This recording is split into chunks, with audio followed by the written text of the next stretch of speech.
Sebuah proses pelapisan kolam renang akan sangat berdampak kepada kecantikan hunian dan kolam renang itu sendiri. Material pelapisan kolam renang yang dipilih haruslah sesuai dengan konsep yang diinginkan. Selain mozaik dan keramik, ada satu material pelapis lagi yang dapat Anda perhitungkan.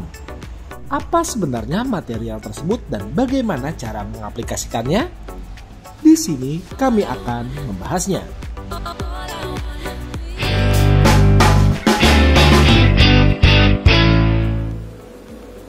Mozaik dan keramik saat ini memang bisa dikatakan menjadi pilihan utama yang dipilih untuk mempercantik kolam renang pribadi ataupun kolam renang umum sekalipun. Banyaknya pilihan baik corak, motif, dan ukuran menjadi dua jenis pelapis ini termasuk pilihan favorit.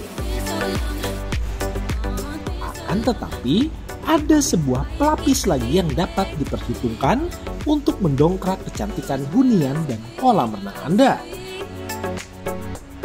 Apalagi kalau bukan pelapis dari material batu alam.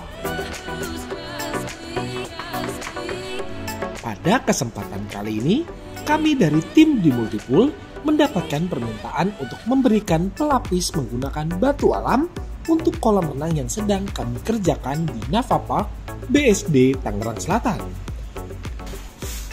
Secara garis besar, proses pemasangan antara mozaik, keramik, dan batu alam pada kolam renang tidak begitu berbeda. Akan tetapi, ada hal-hal yang harus diketahui dalam proses pengaplikasian batu alam ini untuk kolam renang. Pada proses pertama, yaitu pastikan bidang yang akan dipasangkan batu alam ini sudah rata dan bersih.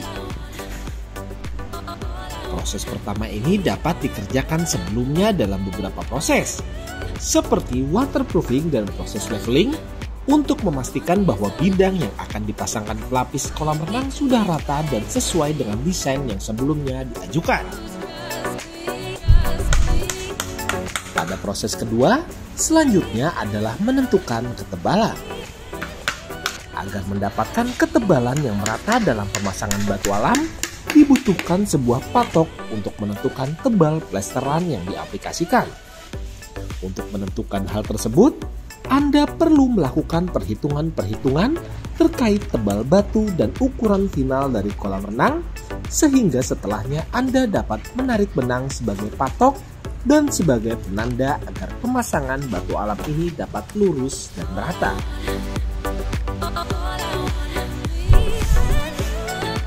Proses yang ketiga yaitu membasahi bidang. Menyiram air pada bidang yang akan dipasang pelapis kolam renang merupakan sebuah opsional yang bisa dibilang bermanfaat. Proses ini berfungsi untuk menghilangkan debu-debu pada bidang agar pengaplikasian plester pada bidang ini dapat lebih merekat. Dan untuk membasahi bidang yang akan dipasangkan batu alam, cukup dengan air biasa saja tanpa menggunakan campuran apapun. Proses yang keempat yaitu pemberian plester. Membuat plester untuk diaplikasikan di bidang yang akan dipasangkan batu alam cukup dengan menggunakan semen dan pasir saja. Atau sebagai opsi, Anda dapat mencampurkan sedikit lem beton ke dalam air yang digunakan untuk mengaduk plesteran. Setelahnya, barulah plester dapat diaplikasikan ke dalam bidang yang akan dipasangkan batu alam. Saran kami, jangan aplikasikan plester langsung dalam ukuran besar agar mencegah plester mengering sebelum batu alam ditempelkan. Dan jangan lupa, pastikan aplikasian plester ini dilakukan secara merata.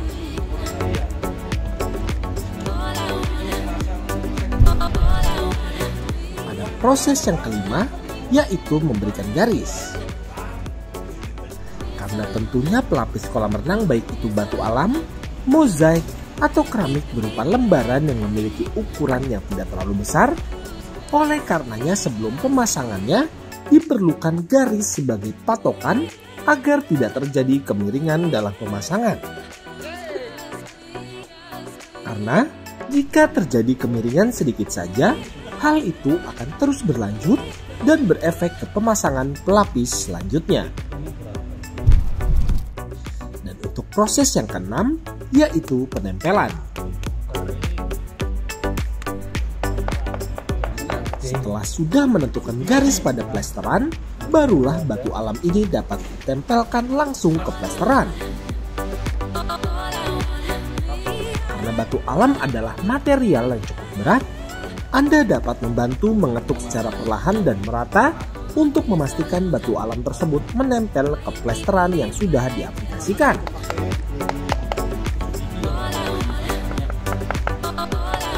Lakukan hal tersebut secara berulang untuk pemasangan pelapis batu yang lain.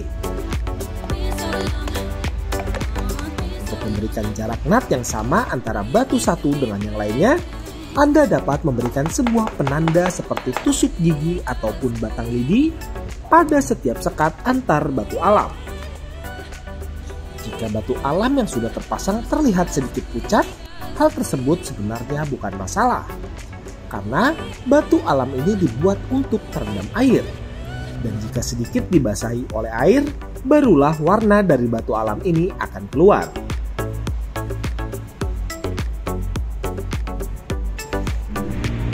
Dan perlu diingat, untuk batu alam yang kondisinya selalu terendam air, baiknya jangan diberikan coating. Karena hal tersebut dapat menimbulkan bercak yang akan sangat sulit dihilangkan pada batu tersebut. Dan untuk Anda yang bertanya, apa sebenarnya jenis batu alam yang kami gunakan pada pemasangan pelapis kolam renang pribadi ini? Di sini kami menggunakan batu alam dengan jenis batu hijau Sukabumi.